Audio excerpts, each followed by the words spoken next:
السلام علیکم۔ اردو سلطنت میں خوش آمدید۔ سیدنا ابو عبیدہ بن جراح رضی اللہ تعالیٰ عنہ کا شمار ان بلند پایہ، جلیل القدر اور اعلیٰ مقام اصحاب میں ہوتا ہے۔ آپ رضی اللہ تعالیٰ عنہ کا پورا نام عامر بن عبداللہ بن جراح تھا۔ آپ رضی اللہ تعالیٰ عنہ کا تعلق مکے سے تھا اور آپ رضی اللہ تعالیٰ عنہ قریشی تھے۔ نبی اکرم صلی اللہ علیہ وآلہ وسلم نے آپ رضی اللہ تعالیٰ عنہ کو امین الامہ کا لقب دیا۔ سیدنا انس رضی اللہ تعالیٰ عنہ کا ارشاد ہے کہ آپ صلی اللہ علیہ وآلہ وسلم نے فرمایا، ہر امت کا ایک امین ہوتا ہے اور میری امت کے امین سیدنا ابو عبیدہ بن جراح رضی اللہ تعالیٰ عنہ ہیں۔ آپ رضی اللہ تعالیٰ عنہ رسول اکرم صلی اللہ علیہ وآلہ وسلم کے ساتھ ہر غزوے میں پیش تھے اور کئی جنگی کارروائیوں کے سپہ سالار بھی رہے۔ سیدنا عمر رضی اللہ تعالیٰ عنہ کے زمانے میں سیدنا ابو عبیدہ رضی اللہ تعالیٰ عنہ کو شام کا گورنر بنایا گیا۔ ملک شام کا بیشتر حصہ آپ رضی اللہ تعالیٰ عنہ نے ہی فتح کیا تھا۔ اس وقت شام ایک بہت وسیع و عریض مملکت پر مشتمل تھا۔ آج اس شام کے علاقے میں 4 ممالک یعنی شام، فلسطین، اردن اور لبنان ہیں، جو اسلامی ریاست کا ایک صوبہ تھا۔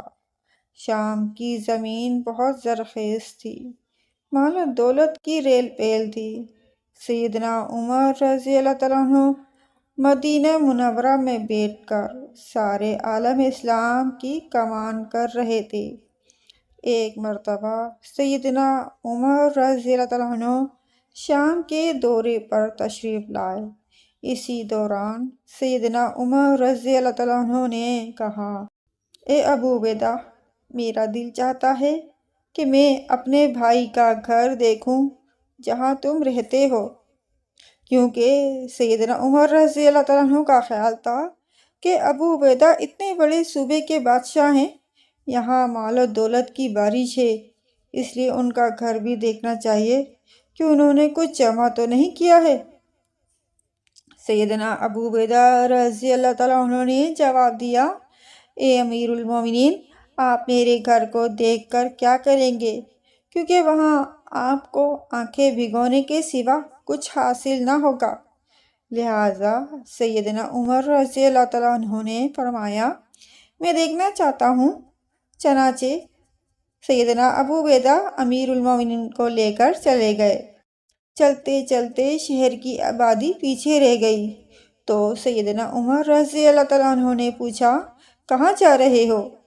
سیدنا ابو عبیدہ رضی اللہ تعالیٰ عنہ نے جواب دیا، بس اب قریب ہے۔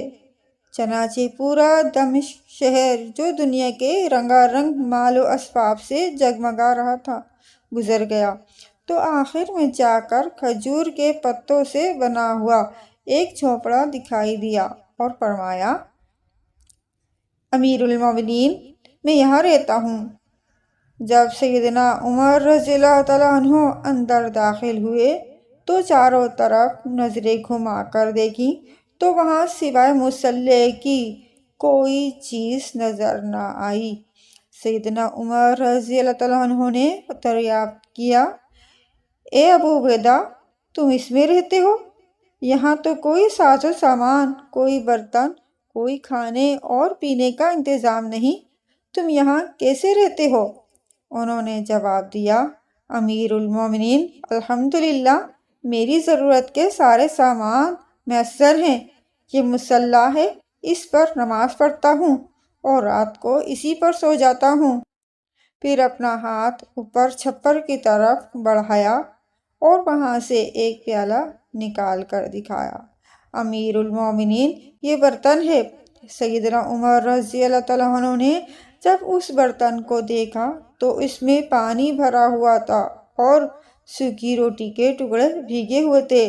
پھر جب سیدنا ابو عبیدہ رضی اللہ تعالیٰ عنہ نے اس برتن کو رکھ دیا اور کہا، امیر المومنین، میں رات دن تو حکومت کے فرائض سر انجام دیتا ہوں۔ کھانے وغیرہ کے انتظام کی فرصت نہیں ہوتی۔ ایک خاتون 2-3 دن کی روٹی ایک دن میں پکا کر دے دیتی ہے۔ میں روٹی رکھ لیتا ہوں اور جب وہ سوکھ جاتی ہے تو اس کو پانی میں ڈبو دیتا ہوں اور رات کو سوتے وقت کھا لیتا ہوں۔ سیدنا عمر رضی اللہ عنہ نے فرمایا، اے ابو عبیدہ، اس دنیا کے مال و دولت اور ریل پیل نے ہم سب کو بدل دیا ہے۔ اللہ کی قسم تم ویسے ہی ہو جیسے نبی کریم صلی اللہ علیہ وآلہ وسلم کے زمانے میں تھے۔ یہ کہہ کر آپ رضی اللہ عنہ کی آنکھوں میں آنسو آ گئے۔ سیدنا ابو عبیدہ رضی اللہ عنہ نے کہا، امیر المومنین، میں تو آپ سے پہلے ہی کہہ رہا تھا کہ میرا مکان دیکھ کر سوائے آنکھیں بھگونے کے کچھ حاصل نہ ہوگا۔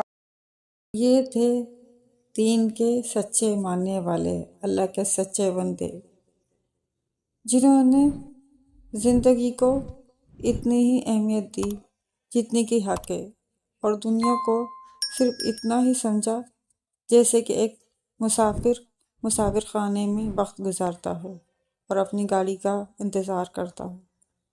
سبحان اللہ۔